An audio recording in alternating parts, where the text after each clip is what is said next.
मी शाळेत जातो या वाक्यात क्रियापद कोणते आहे? पर्याय ए मी, बी शाळेत, सी जातो, डी वाक्य.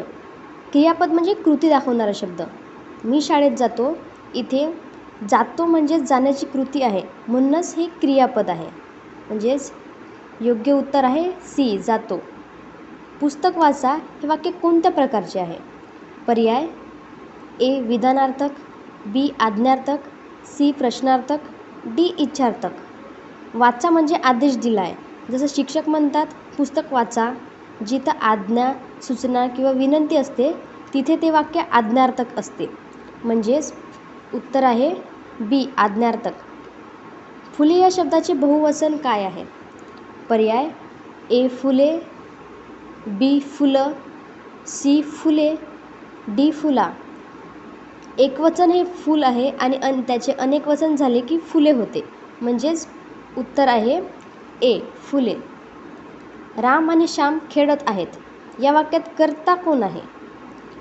पर्याय ए खेळत आहे, बी राम आणि श्याम, सी आहेत, डी खेळ. कर्ता म्हणजे जे कृती करतात. इथे खेळण्याची कृती राम आणि श्याम करत आहेत, म्हणूनच ते कर्ते आहेत. तर उत्तर आहे बी राम आणि श्याम. ती सुंदर गाते. इथे विशेषण कोणते आहे? पर्याय ए ती, बी सुंदर, सी गाते, डी काही नाही. विशेषण म्हणजे गुण सांगणारा शब्द. जिथे सुंदर हा शब्द गाण्याचा गुण सांगतो, म्हणजेच ती गाते पण सुंदर गाते. म्हणजेच उत्तर आहे बी सुंदर.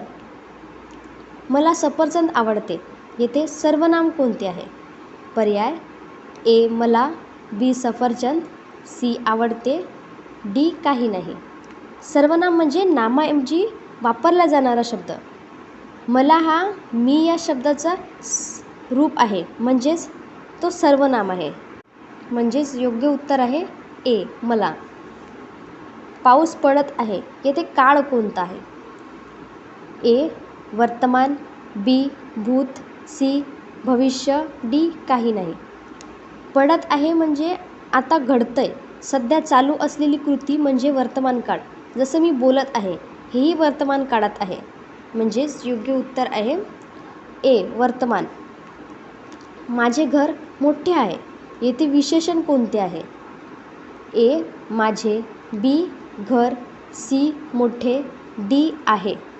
मोठे हा शब्द घराचा गुण सांगतो, विशेषण नाही. नेहमी ही नावाबद्दल काहीतरी सांगतं, जसं सुंदर, चांगले, गोड. म्हणजेच योग्य उत्तर आहे सी मोठे. तिने फुलं तोडली येथे क्रियापद कोणते आहे?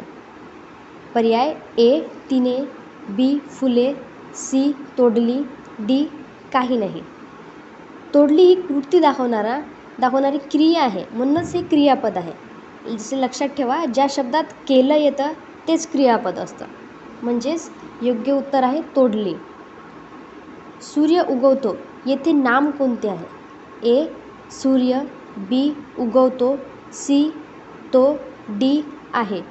नाम म्हणजे वस्तू किंवा स्थानांचं नाव. सूर्य हा वस्तूचं नाम आहे. म्हणजेच योग्य उत्तर आहे सूर्य.